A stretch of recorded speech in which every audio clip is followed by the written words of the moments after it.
Hello, good day mga kapitbahay. Kung ang hanap mo ay malaking bahay at nasa loob ka ng isang exclusive village dito sa Dasmariñas, Cavite, eto na po ang sagot sa mga tanong ninyo. Dahil itong bahay sa harapan ko, single attached house with a lot area of 198 square meter and the floor area of 264 square meter. 4 bedroom, 2 toilet and bath. Wow, mapapawaw ka talaga dito sa bahay na to dahil napakalaki ng mga kwarto dito. Hindi tinipid. Short history lang, ang previous owner ng bahay na ito daw ay isang foreigner. Asawa niya Pilipina, no? At bumalik na sila sa kanilang lugar. Kaya ito ay hindi na nila tinuloy sa bangko, kaya na foreclose. Ipakita ko lang saglit ang community ng Washington Place dito sa Dasmariñas, Cavite. Ito ay isang high-end village dito sa Dasmariñas, Cavite. Ayan, di ba? Ang gaganda ng mga bahay, ang lalaki. So ito po ang aking location ngayon sa Barangay Sampaloc 2, Dasmariñas. Ayan. Malaki po ang lote at ang bahay. Kaya nga parang hindi na siya masyadong magkasya sa cellphone ko, no? Pasukin na agad natin para makita nyo ang loob. So dito po ang property magmula sa pader na yan, sa bakod na yan. Ayan, hanggang doon, ang laki. Hanggang dito naman. Ito yung car garage. Kasyang-kasya dito ang SUV, pickup or van. Ayan, malaki po yung car garage ng bahay na ito. Dahil malaki ang lote, 198 square meter. Ito yung harapan, pwede nyong gawing lanay. Dito rin yung ating main door, pero dito tayo sa gilid na daan kasi nakasarado. Disclaimer lang po, meron tayong caretaker dito, kaya may mga gamit at nababantayan po yung ating property. Ito pong unit na pinapakita ko sa inyo, single attached, foreclosed property ng bangko. Dito sa gilid may space pa tayo, may lupa pa dyan, kung ano man yung gusto nyong gawin. Pwede nyo siyang gawin, no? At dito naman sa gilid, may isang pintuan. So sila po yung ating tagapag-alaga ng bahay, no? Pasukin natin yung unit para makita ninyo. Ito po ang loob ng bahay. 198 ang lot area, 264 ang floor area. Ang luwag, napakalaki po ng living area, ayan. Magmula po yan dito hanggang doon. Tingnan nyo mabuti. Livable na po ang property na ito kasi pag binili nyo sa bangko ito, 8.7 million. Wala na kayong masyadong ipapaayos dito, konting retouch lang sa mga pintura. Tingnan nyo mabuti yung ating kisame, wala talaga siyang ayos. I mean, wala talaga siyang sira. Wala pa akong nakitang mga major replacement o renovation dito kasi maayos yung bahay na alagaan natin dito, no? At saka yung mga pintura talagang maayos pa. Yan. Diba? Nandito ako sa side na yan. Ayan, tignan nyo mabuti yung living area malaki. Diba? Dito yung kitchen. Meron na kasama itong marble. Ayan. Ang ganda nito. Ayan. Kasama ito sa turnover sa inyo. Kasi ang property na ito as is where is. Kasama na rin itong gas range. Meron na rin ditong exhaust, diba?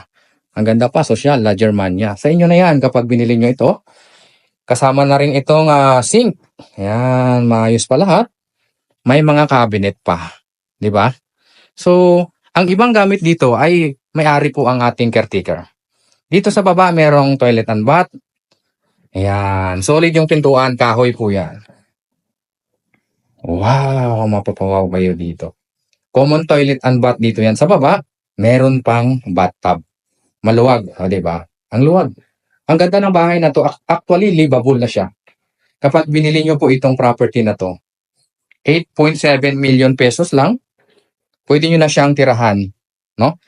10% down payment, 90% pwede nating i-home loan or pwede nyo rin siyang bilhin ng cash payment with 5% discount. Ito ang bedroom number 1 sa baba. Wow, ang luwag, ang laki, di ba? Ayan, ang ganda.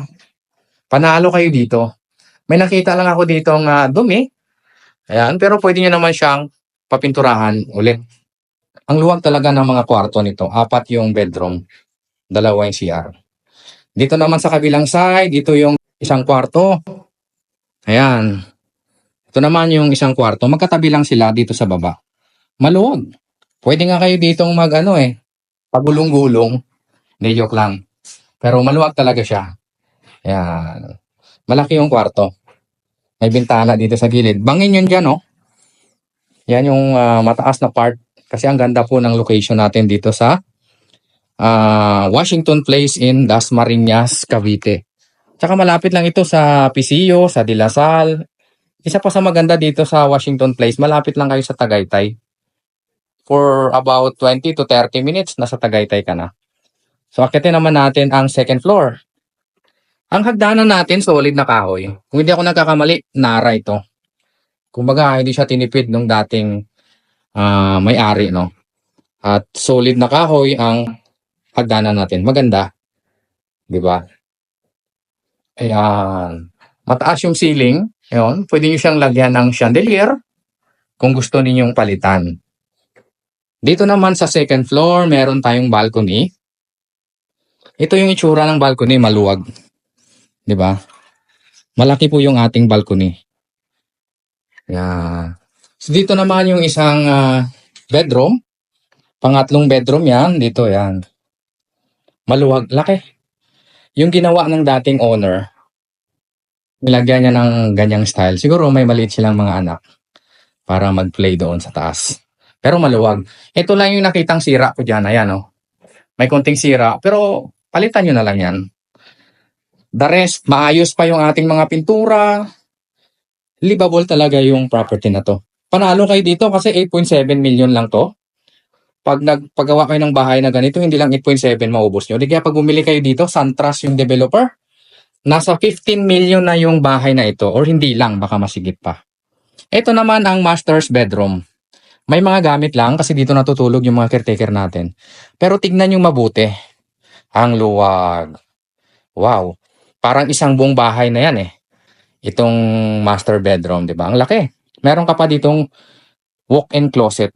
Ito yung ginawa ng dating owner. Walk-in closet pero ang laki. Parang kwarto na namin to eh. Di ba? Ang laki. Kaya parang talagang sulit pag binili mo yung property na ito. Ito yung toilet and bath ng master's bedroom. Meron siyang kasamang bathtub. Ayan. Yan, may malaking glass. Konting ayos lang yan, konting linis. Ito, konting retouch lang sa ating kisame. Pwede nyo na siyang gamitin. Ayan, malaki yung shower area. Wow, di ba? Laki. Bilhin nyo na ito kasi mura lang ito sa presyong 8.7 million pesos. Napakalaki po ng property na ito. Ayun yung kisame, medyo may dumi lang, pero dumi lang yon. Pwede nyo naman siyang papinturahan ulit. Master bedroom pa lang ito. Parang isang buong bahay na mga binebenta namin. No? Meron ding balcony dito sa master's bedroom. Kung gusto nyo mag-sightseeing, kasi ang ganda po ng view dito sa likuran. Ayan, oh, bangin po yan dyan. Ayan. Mga puno. At saka may ilog. Pero napakataas. Ayun, napakataas oh. Diba? Hindi po yan binabaha. Napakataas po ng Dasmariñas, malayo sa baha. Fresh yung community natin dito kasi mga puno yung paligid ninyo. Kung gusto nyo mag-inquire sa property na ito, kontakin nyo lang ako, nasa screen ko ang number. Paunahan lang po kasi mura lang ito ng mga 40 to 50% below market price. Okay?